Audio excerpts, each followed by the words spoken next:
Who gives you better feedback, teachers or students, or feedback / suggestions? Both. Let me give you an example. And I wish I could talk to students more. It's been hard with COVID because you can't I'm talking to teachers and admins all day. What I did a check-in session with a classroom several weeks ago in California, and the student raised her hand and said, "What does CC mean in an email?"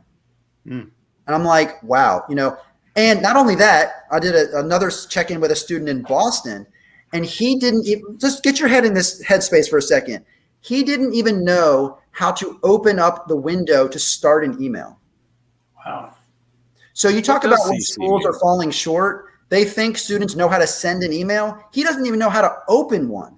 Yeah, it's the dummy's guide aspect of things, right? Where people, right. yeah. Well, I'm going way back. So to your question, Tim, the feedback to me, it's solid gold from anybody. And anybody who's willing to think about what I've made and give me feedback on it, I'm like ready for you. Just give it to me.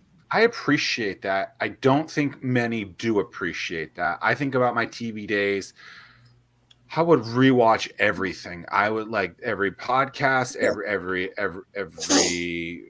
actual TV world, traditional stuff. I would be religiously, probably a full-time job, just rewatching everything. Yeah. And I think there's something so powerful in that. And getting in and allowing me then to get into business to be like, yo, give me as much feedback as possible. Sometimes it really is like a Mike Tyson punch to the gut. But if that person who's giving you that feedback is valuable in the spectrum of things that are important, then you got to listen to that and maybe act on it. And so I appreciate that. And I think that's something in entrepreneurship and business that people, if they could do more of that, they would probably see more success. But they're so they have so much pride that their baby is the prettiest thing in the world. It's like, let me give you a really good example. Okay, it happened yesterday. There's a customer at the university level that I thought we had a good run with last year. They elected to leave the material out of their course for the fall, which is disappointing. But along the way, one of the faculty members gave me some excellent feedback on how they want to do reporting and measuring of student exercises in the program. So they're not even going to be a customer anymore. But because they were a customer at the time, and I asked them what they thought, they gave me some really good advice that we're now implementing to make a custom update to how the program does reporting and metrics. So even, I take the feedback from any direction and I stick it in a list of things to do, or at least to evaluate. And I'm so unemotional at this point about the product, which is hard to keep that distance as a founder, but I'm trying to be over here being objective about it. And I remember reading about the creator of Zoom, and he was insane about feedback. And Jeff Bezos is too. The dude, they just live on customer feedback and reviews, and they immerse themselves in it, and they just were totally unemotional about it and objective about it, and look where they are. Well, think about how many people just move from career to career too. So that person who's in wherever, I'm guessing a city, Cheyenne, Wyoming school system, right, now is in Los Angeles, and that's the way that you get into LA. So you never know that. And so I have this point on my list of things I want to ask you about is just don't burn a bridge. And that's basically what I'm hearing out of that too, is hey, as much as you want to in the moment get mad at this thing, don't burn that damn bridge. Can I tell you what I love about this business so much on the sales side? Is okay, let's say right now we're working in. Are you gonna? I thought you wanted to listen to our feedback. I have to say yes or no in this situation. Oh, sorry. Just say yes. Yes, it's okay. You can give it. You can tell us.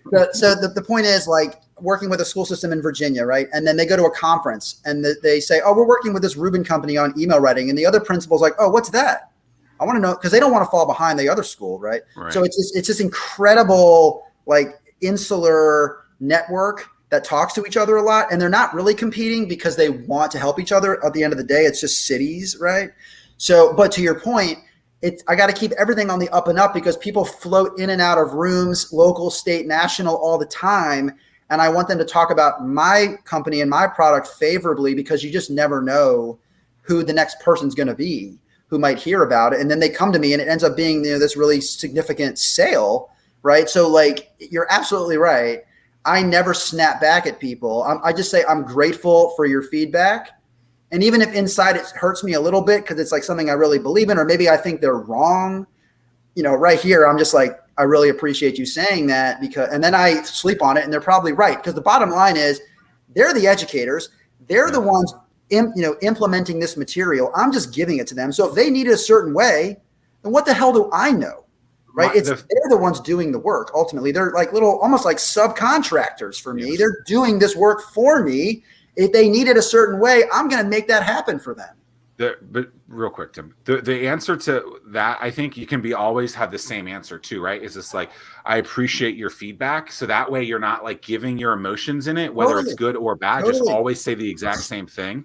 That's how someone who's listening could say, well, how do I do that when I don't like what they're saying? Well, when you like what they're saying and you're indifferent and the bad side of it, just give them the exact same answer. And that's how you fix it. I mean, it's just don't allow emotions to get into it. But I would say 99% of the time, they're right. They live it, Tim. They're right. They're right. I've been directly involved within our entrepreneurial community for years. And the most common question I get is, Tim, I want to get involved, but I don't know what events I should attend. Well, Startwheel eliminates that pain point because we consolidate all the events you should attend into a single calendar. Now you'll be in the know and see where to spend your time. Gone is the need to search multiple websites and calendars.